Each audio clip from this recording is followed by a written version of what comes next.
Du journaliste pourchassé par un coq jusqu'au présentateur de météo perturbé par un chien débordant d'énergie, voici 15 moments où les gens ont oublié qu'ils étaient en direct. En plein direct, il peut arriver qu'on dise une bêtise, qu'on ait un fou rire, qu'on bafouille, qu'on glisse, mais pas qu'on cède au besoin de toucher les fesses de la présentatrice. C'est pourtant ce qui s'est produit entre la belle Holly Willoughby et Philip Schofield, tous deux présentateurs d'une émission britannique. Ce jour-là, les deux animateurs complices étaient aux côtés du gastronome italien Gino D'Acampo, qu'ils devaient épauler dans sa préparation de pizza.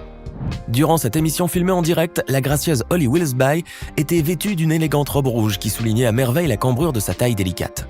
Devant tant de charme, l'animateur Philip Schofield a eu un peu de mal à occuper ses pensées exclusivement de levure et de farine. Pendant que le chef italien apprêtait une belle patron des moelleuses comme il sait très bien le faire, Philip Schofield, lui, était décidé à satisfaire son petit caprice qui le démangeait. Les mains pleines de farine, il s'est donc amusé à imprimer la trace de ses doigts sur les fesses de la belle présentatrice, qui ne s'en est pas formalisée. La tentation était trop forte, dira-t-il plus tard dans la photo qu'il a publiée sur Twitter et où l'on voyait l'empreinte farineuse de ses mains sur le derrière de Holly Willoughby. Quelques heures avant un match de championnat de football russe opposant le CSKA Moscou à l'Akhmat Grozny, le consultant Evgeny Evnevitch était en direct sur le bord du terrain, au micro de la chaîne sportive Match TV. Pendant que le journaliste livrait des renseignements sur le transfert de Christian Bistrovitch, les arroseurs automatiques se mettaient à répandre derrière lui leur jet d'eau sur la pelouse. Mais à mesure qu'il parlait, la cascade se rapprochait jusqu'à l'atteindre enfin et le submerger tout entier. Cependant, cet incident n'a pas paru troubler le commentateur qui continuait d'honorer sa mission malgré la perte d'un écouteur. Les averses suivantes qui s'abattirent sur lui ne l'ont pas davantage découragé. Tout en admirant son calme, on se demande pourquoi ce jeune journaliste sportif se rend la vie aussi compliquée, quand il n'avait qu'à chercher un meilleur emplacement ou à reculer tout au moins. Cette vidéo vous plaît? Dans ce cas, n'oubliez pas de mettre un pouce bleu, de vous abonner à la chaîne et d'activer la cloche pour ne rien rater de nos prochaines publications. On poursuit. Avant la pandémie mondiale que nous connaissons tous, au quartier Times Square de New York, le Nouvel An était fêté en grande pompe et des millions de festoyeurs s'y rendaient pour assister aux magnifiques célébrations. Les festivités étaient à l'époque si belles que les journalistes eux-mêmes viennent couvrir les événements. En 2013, la journaliste Sarah Haynes faisait partie de l'équipe de reporters qui s'est rendue dans ce quartier haut en couleur et toujours très animé. Pendant qu'elle parlait en direct devant la caméra, le micro à la main, un invité au déguisement très reconnaissable atterrit brusquement près d'elle, Spider-Man. La journaliste, amusée par cette apparition, feint de s'évanouir, imaginant que le super-héros l'empêcherait de tomber. Mais l'homme araignée n'était pas alerte ce soir-là. On l'excuse sans difficulté puisque minuit approchait et que les cocktails avaient certainement eu raison de son agilité pourtant surhumaine. Quoi qu'il en soit, Sarah Haynes est allée au bout de sa chute, au grand détriment de son dos. À la fin de la séquence, le journaliste et le super-héros se sont échangés en riant un chaleureux câlin. Karine Afuta a sans doute vécu les secondes les plus terrifiantes de sa vie durant ce reportage qu'elle effectuait en direct pour la chaîne KMTV un soir d'Halloween. La journaliste devait interviewer Brian Baines, tenancier de la Madness Haunted House, et comme vous le devinez, ce reportage avait pour thème l'épouvante. Le propriétaire de cet établissement, qui offre aux clients la satisfaction d'en sortir avec des souvenirs cauchemardesques, est un farceur qui aime bien effrayer les journalistes, et il ne s'est pas gêné ce soir-là.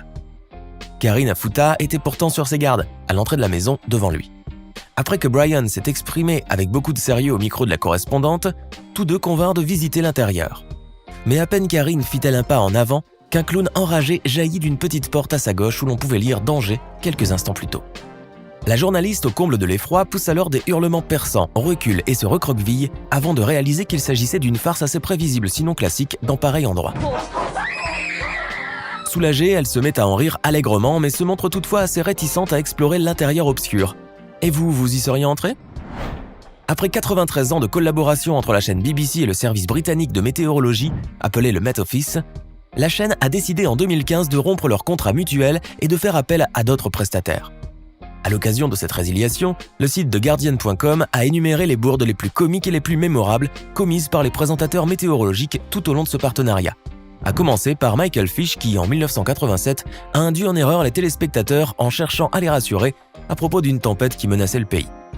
« Ne vous inquiétez pas, il n'y a pas de tempête », avait-il dit, peu de temps avant que le sud de l'Angleterre ne subisse la plus violente bourrasque des 3 derniers siècles, au cours de laquelle 18 personnes avaient trouvé la mort.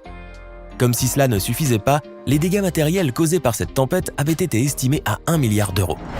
Dans un registre moins sérieux, il y a ensuite le grand gagnant de cette série de gaffes d'après les internautes, Thomas Schaffernecker. En 2014, alors que le présentateur du JT Simon McCoy informait les téléspectateurs que le moment était venu pour son collègue Thomas de présenter les prévisions de la météo, celui-ci apparut furtivement à l'écran Et ne se croyant pas filmé, il fit un doigt d'honneur à Simon McCoy avant de réaliser sa bourde avec affolement en portant la main à son visage. Tout ceci se passe en une dizaine de secondes, mais le geste avait cependant pu être apprécié par l'ensemble des téléspectateurs. Dans l'une des principales chaînes hongroises, TV Duna, une scène drôle et inhabituelle a été filmée en direct pendant une émission. Après la diffusion d'un reportage de quelques minutes sur un chanteur local, le présentateur debout devant la caméra reprend l'antenne. Mais tous les yeux étaient attirés vers l'arrière-plan, où l'on voyait un technicien qui, n'ayant pas eu le temps de s'éclipser avant la reprise du direct, s'arrête net, se jette à plat ventre, puis serpente jusqu'à disparaître du plateau. Cet employé s'est vraiment donné une peine inutile puisque non seulement il est resté visible, mais il s'est même rendu grotesque alors qu'il lui suffisait de hâter le pas. Personne ne lui aurait reproché. Quoi qu'il en soit, on pourra tout de même louer sa bonne volonté qui, à défaut d'avoir été utile, nous aura bien fait rire. Sur le plateau d'un journal télévisé australien, en plein direct, une scène extrêmement embarrassante a beaucoup amusé les téléspectateurs. La belle présentatrice Rebecca Judd, qui s'apprêtait à conclure le JT avant de partir en congé, a dû faire face au geste aussi téméraire que gênant du journaliste Tony Jones qui, voulant l'embrasser, s'est pris un impitoyable et impressionnant râteau. Celui-ci avait fait son entrée sur le plateau pour saluer Rebecca avant son départ en vacances.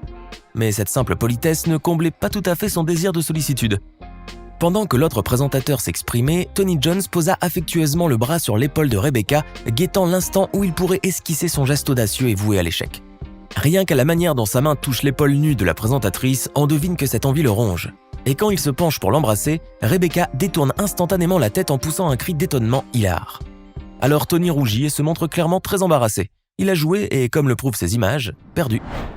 Cette journaliste blonde n'a sûrement pas l'habitude d'aller à la pêche. Dans une petite barque en compagnie d'un pêcheur, d'un caméraman et d'un homme en uniforme, elle commentait en plein direct la prise d'un gros poisson argenté qu'elle tenait dans sa main. Cependant, elle ignorait que celui-ci n'avait pas encore rendu l'âme et qu'il serait à la source d'une série de catastrophes. À peine avait-elle commencé à décrire le bel animal luisant qu'il se mit à frétiller. La journaliste, prise de panique, le lâche aussitôt, perd l'équilibre, tombe en arrière et entraîne le pêcheur dans sa chute, tout en renversant au passage divers objets. Pendant que le poisson continuait de s'agiter, la journaliste riait aux éclats, comme si elle se moquait d'elle-même. Les chaînes de télévision font parfois preuve d'imagination pour attirer les téléspectateurs. La chaîne Global Edmonton, pour son bulletin météorologique, a par exemple décidé d'offrir un peu de compagnie au présentateur Mike Sobel pendant qu'il énonçait les prévisions. Ce compagnon s'appelle Ripple, un mastif anglais et qui plus est en mal de jeu. Autant dire que Mike Sobel avait fort à faire pour contenir l'agitation de ce chien très taquin. Celui-ci, pendant 2 minutes, n'a eu cesse de triturer sa laisse avec ses crocs, tirant dessus sans relâche, ce qui avait pour effet de faire danser le présentateur constamment déséquilibré. Finalement, Mike Sobel ne s'en sort pas si mal, puisque heureusement pour lui, la frénésie du chien n'est pas allée jusqu'à le faire tomber. John Palminteri n'aime pas qu'on badine autour de lui quand il effectue un reportage en direct. Un résident de Santa Barbara en a fait le pénible apprentissage en essayant apparemment de prendre une photo tout près de lui. Le reporter l'a alors poussé sans pitié hors du champ de la caméra avec une rapidité et une brutalité comiques. D'ailleurs, ce fait divers a beaucoup amusé la toile. En Irlande, un reporter qui se trouvait à la lisière d'un bois a dû faire face à un sérieux incident. Une bête sauvage l'a assailli et l'a empêché de faire son travail. Ce n'était pas un ours brun ni un loup gris, mais un grand coq de bruyère. Ne vous fiez pas à ces petites proportions, cet oiseau des montagnes est une bête féroce durant la saison des amours, comme cette séquence l'atteste. L'oiseau pourchasse avec une hardiesse et une obstination impressionnante le pauvre journaliste qui fuit devant cette menace terrible. S'il n'a pas glorieusement fait face à ce volatile bagarreur, du moins il a eu la vie sauve, et parfois le courage consiste à se dérober à un adversaire trop fort. Voici une scène comique semblable à une autre qu'on a vue précédemment. En plein direct, un technicien s'est aperçu qu'il était filmé derrière le plateau des 3 animateurs d'une émission. Et exactement comme l'autre bonhomme, ce technicien a l'étrange réflexe de se mettre à terre dès qu'il s'aperçoit que le direct a repris. Il réussit pendant quelques secondes à disparaître du champ de la caméra, mais il réapparaît à l'autre bout de la table et se relève pour terminer son chemin dans les coulisses au milieu des rires des animateurs. Maria Farah est un mannequin libanais aux habitudes vestimentaires très singulières. Née au Canada, elle a figuré parmi les 15 premières au classement de Miss International 2011. Cette place honorifique n'a rien de surprenant tant cette jeune femme est belle. En revanche, ce qui suscite l'étonnement, c'est sa manière de s'habiller. N'allez pas imaginer qu'elle se coiffe d'un gigantesque cygne rouge comme Anna Dello Russo, ou qu'elle parade en peignoir blanc sur les tapis rouges à la façon de Rita Ora. Non, Maria Farah ne donne pas dans les toilettes fantasques et tapageuses. C'est bien plus surprenant que ça. Adoratrice de la mode, Maria Farah est une jeune femme contrariée dans sa passion, parce qu'il se trouve qu'elle achète plus de vêtements qu'elle ne peut en porter. Pour remédier à ce grand malheur, elle a imaginé une solution des plus simples. Porter plusieurs tenues à la fois et les enlever une à une durant la journée.